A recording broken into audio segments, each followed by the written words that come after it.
क्या हुआ जब अचानक से राम मंदिर में प्रकट हुई शूर्पणखा? क्या शूर्पणखा आज भी जिंदा है? शूर्पणखा के बदले की आग में ही पूरा रामायण हुआ, लेकिन क्या उसका बदला आज भी पूरा नहीं हुआ?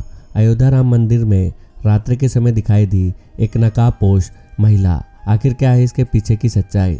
मजदूरों ने जो अपनी आंखों से देखी बताई, सुनकर आपके पैरों तले जमीन खिसक जाएगी। आज की वीडियो में बड़े रहस्य से पर्दा उठेगा।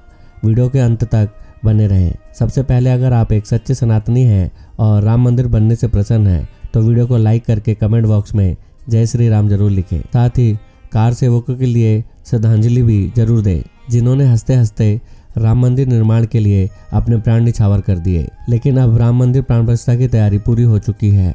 मंदिर प्रांगण सज चुका है, परिसर तैयार है, गर्भगृह प्रतीक्षा में है और 140 करोड़ भारतीयों की आंखें इस वक्त अयोध्या की ओर हैं।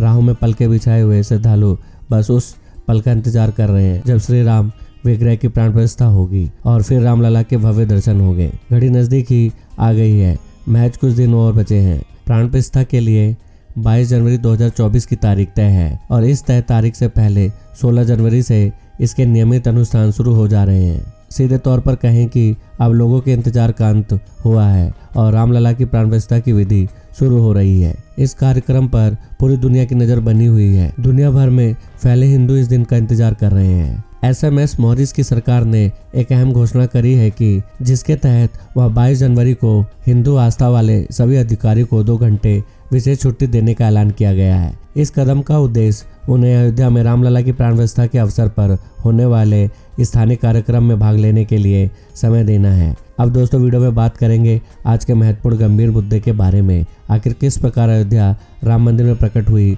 शूर्पणखा? यह घटना है 20 जनवरी 2024 रात्रि 1 बजे की। उस दिन राम मंदिर के गर्भगृह का काम चल रहा था। पूरे दिन मजदूर काम के पश्चात रात्रि में सभी मजदूर अपने टेंटों में विश्राम कर रहे थे, लेकिन तभी उन्हें किसी एक महिला के रोने की आवाज़ आने लगी। किसी भी मजदूर को समझ नहीं आ रहा था आखिर मंदिर परिसर के पास रोने का आवाज़ किसकी आ रही है। इसके बाद डर कर सभी मजदूर हनुमान चालीसा का पाठ करने लगे, लेकिन उनमें से एक मजदूर जिसका नाम राजेश था वह हनुमान जी का परम भक्त था।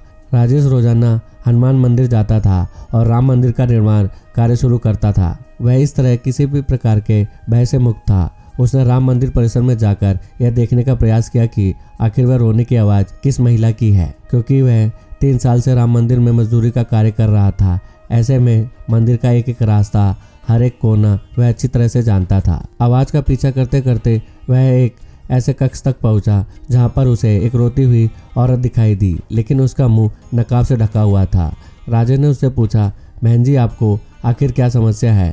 आप यहाँ कैसे पहुँचे और आप रो क्यों रहे हैं?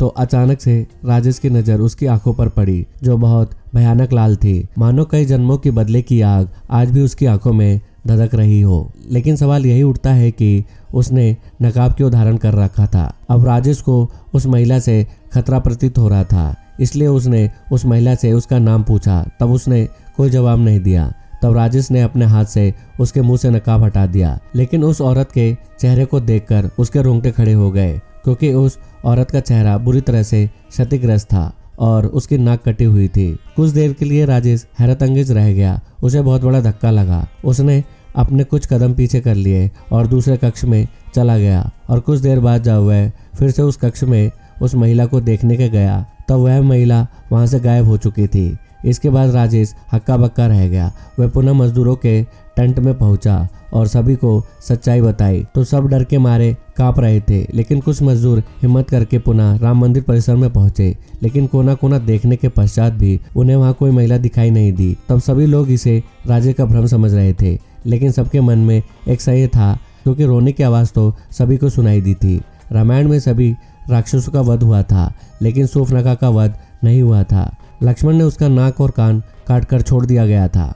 वह कपड़ों से अपने चेहरे को छुपाकर रहती थी और रावण के मर जाने के बाद वह अपने पति के साथ शुक्राचार्य के पास गई और जंगल में उनके आश्रम में रहने लगी। राक्षसों का वंश खत्म न हो इसलिए शंकराचार्य ने शिव जी की आराधना की।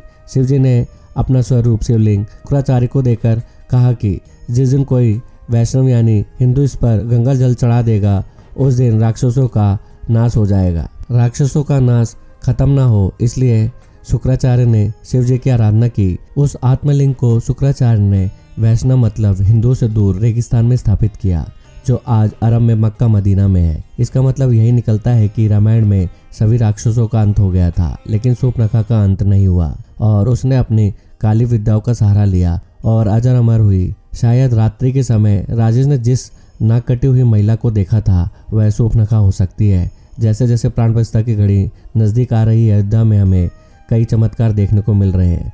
हर तरफ केवल राम की ही धुन है और अयोध्या में ही नहीं, देश के हर एक शहर में दिवाली मनाई जा रही है। लेकिन दोस्तों, हम सभी जानते हैं राम मंदिर का निर्माण करोड़ों सनातनियों के लिए गर्व का विषय है। लेकिन हाल ही में सोशल मीडिया पर वायरल हो रही कुछ वीडियो हमें देखने को मिलती है कि किस प्रकार कुछ मुस्लिम लोग, जिसमें बच्चे भी शामिल हैं, वह अभी भी बदले की भावना अपने अंदर रखते हैं। उनका कहना है कि जब सरकार उनकी होगी वह मंदिर को तोड़ देंगे। आगे की वीडियो में हम ऐसे कट्टरपंथी विचार रखने वाले लोगों को मुंह तोड़ जवाब देने वाले हैं। आप भी वीडियो को अंत तक देखते रहिए, आपके मन का भी भय समाप्त हो जाएगा, क्योंकि राम मंदिर की सुरक्षा के लिए इजराइल जैसे अचूक डिफेंस सिस्टम का इस्तेमाल किया जा रहा है। हमास द्वारा जो हमले इजराइल पर किए गए थे, उस आयरन डोम तकनीक के जरिए हवा में ही निस्ते नाबूद कर दिया गया था। कुछ इसी प्रकार की तकनीक वाली सिक्योरिटी मशीन मंदिर की सुरक्षा के लिए लगाई गई है। यह मशीन मंदिर के 4 किलोमीटर के दायरे में सिक्योरिटी डोम क्रिएट करेगा। इस दायरे में कोई भी ऑब्जेक्ट अगर आ रहा हो तो उस ऑब्जेक्ट को यह तुरंत अपने कब्जे में ले लेगा। यह ऑब्जेक्ट कुछ भी हो सकता है। उन्होंने कहा है कि इस इलाके में परिंदा भी अगर उड़ रहा होगा तो यह उसकी तस्वीर हमें बता देगा। कब्जे में लेने का मतलब यह है कि हवा में ही वह उसके डायरेक्शन को बदल देगा। प्राण प्रतिष्ठा के मौके को खास बनाने के लिए देश विदेश से अयोध्या के लिए उपहार भेजे जा रहे हैं। नेपाल और श्रीलंका से भी अयोध्या के राम मंदिर के लिए विशेष उपहार भेजे जा रहे हैं। आइए जानते हैं इनमें क्या क्या खास है। सीता की जन्मभूमि नेपाल के जनकपुर से भगवान राम के लिए 30,000 से अधिक उपहार अयोध्या पहुंचे हैं। इसमें चांदी के जूते, आभूषण और कपड़ों सहित कई अन्य उपहार शामिल हैं। नेपाल के जनकपुर धाम राम जानकी मंदिर से लगभग 30 वाहनों के काफिले में रखकर इन उपहारों को अयोध्या लाया जा रहा है। साथ ही साथ गुजरात के बड़ोदरा में 6 महीने में तैयार की गई 108 फुट लंबी अगरबत्ती 19 जनवरी को अयोध्या पहुंच गई। सभी राम भक्त विशाल अगरबत्ती के साथ वडोदरा से रवाना हुए हैं। इसका वजन 3600 किलोग्राम है। यह अगरबत्ती पर्यावरण के अनुकूल है। यह करीब 1.5 महीने तक चलेगी और इसकी सुगंध कई मीटर तक फैलेगी। राम मंदिर को बनता हुआ देखना हमारा सौभाग्य है, लेकिन यह कई लोगों की प्रतिज्ञा, बलिदान और साहस का प्रतीक है। झारखंड की 85 वर्षीय एक बुजुर्ग महिला अपना 21 साल पुराना मौन व्रत भी तोड़ेंगी। उनके परिवार ने दावा किया है कि 1992 में जिस दिन बाबरी मस्जिद को ध्वस्त किया गया था, उसी दिन सरस्वती देवी ने प्रतिज्ञा की थी कि वह अपना मौन व्रत तभी तोड़ेंगी जब राम मंदिर का उद्घाटन होगा। मंदिर का उद्घाटन देखने के लिए धनबाद निवासी सरस्वती देवी सोमवार रात ट्रेन से उत्तर प्रदेश के अयोध्या के लिए रवाना हुई। सरस्वती देवी को अयोध्या में मोनी माता के नाम से जाना जाता है। वह परिवार के सदस्यों के साथ संवाद सांकेतिक भाषा के माध्यम से करती हैं। अब राम मंदिर बनने के बाद 22 जनवरी को अपना मौन तोड़ने वाली हैं। उनकी प्रतिज्ञा वास्तव में सराहनीय है। दोस्तों, प्रभु श्री राम किसी एक के नहीं है, वे सबके हैं। उन्होंने धरती पर रहकर सदैव मानवता का परिचय दिया है और मर्यादा पुरुषोत्तम राम कहलाए हैं। जाति का भेदभाव नहीं करते हुए सबरी के झूठे हुए बेड़ खाए और आज उसी का परिणाम है कि सबरी के वंशज आज भी उन्हें अपना सर्वोत्तम मानते हैं। राम के भव्य मंदिर में विराजमान होने के पहले अब देश और दुनिया में रामलला के रिश्तेदार के साथ साथ उनसे जुड़े हुए लोगों के वंशज भी धर्मनगरी अयोध्या आ रहे हैं। अब सबरी के वंशज अयोध्या पहुंचे हैं। उन्होंने भगवान राम को धनुष और बाण अर्पण किए हैं। दरअसल 650 लोग सबरी धाम से अयोध्या पहुंचे हैं, जिनमें सबरी के वंशज भी शामिल हैं। सबरी के वंशज अयोध्या पहुंचकर भावुक दिखे और उन्होंने भगवान राम को सबरी के बेर भेंट किए हैं। रामायण के बहुचर्चित कथा में भगवान राम को माता सबरी ने अपने झूठे बेर खिलाए थे। लिहाजा एक बार फिर भगवान के मंदिर में विराजमान होने से पहले भगवान के लिए सबरी के बेर आए हैं। अयोध्या में बनाए जा रहे श्री राम मंदिर के भवन का डिजाइन ऐसी खास कला और तकनीक के इस्तेमाल से तैयार किया गया है, जिससे कम से कम 1000 साल तक इसका बाल भी बांका नहीं हो सकेगा।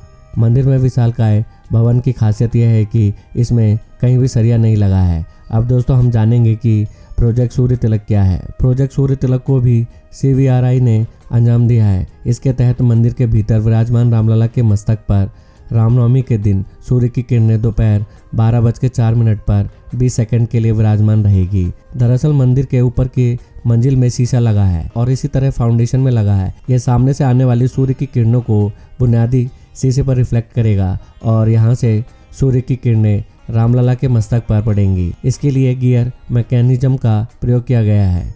इसके जरिए रामनवमी को शीशे की दिशा को खास तरीके से फिक्स किया जाएगा। अयोध्या राम मंदिर का इतिहास वर्षों पुराना है। इस मंदिर की स्थापना भगवान राम के जन्म स्थान पर की गई है। अयोध्या मंदिर का इतिहास हिंदू ग्रंथ, वेदों, भगवान राम की रामायण और पुराणों में भी मिलता है। यहाँ पर भगवान राम का बचपन बीता था। इस मंदिर को 16वीं शताब्दी में मुगल सम्राट बाबर द्वारा ध्वस्त करा दिया गया था और उस स्थान पर एक मस्जिद का निर्माण किया गया था जिसे बाबरी मस्जिद के नाम से जाना जाता है। सदियों बाद 1992 में हिंदू राष्ट्रवादी द्वारा इस मस्जिद को ध्वस्त कर दिया गया था, जिससे देश भर में व्यापक हिंसा और तनाव का माहौल पैदा हो गया था। अयोध्या विवाद हमेशा से विवाद, मुद्दा और लोगों के बीच में चर्चा का विषय रहा है, लेकिन 2019 में भारतीय सर्वोच्च न्यायालय द्वारा राम जन्मभूमि मंदिर के निर्माण के पक्ष में फैसला सुनाया गया। अर्थात जो भव्य मंदिर आज अयोध्या में बना है वो कई हजार कार सेवकों व सच्चे सनातनियों के बलिदान का प्रमाण है। आप भी कमेंट बॉक्स में सभी कार सेवकों को एक श्रद्धांजलि जरूर दीजिएगा। तो दोस्तों, आज के वीडियो में बस इतना ही। अगर वीडियो पसंद आई हो तो वीडियो को लाइक, शेयर और चैनल को सब्सक्राइब करके बेल आइकन को प्रेस करना मत भूलिएगा। जल्दी मिलते हैं एक नए वीडियो के साथ, तब तक के लिए बाय, टेक केयर।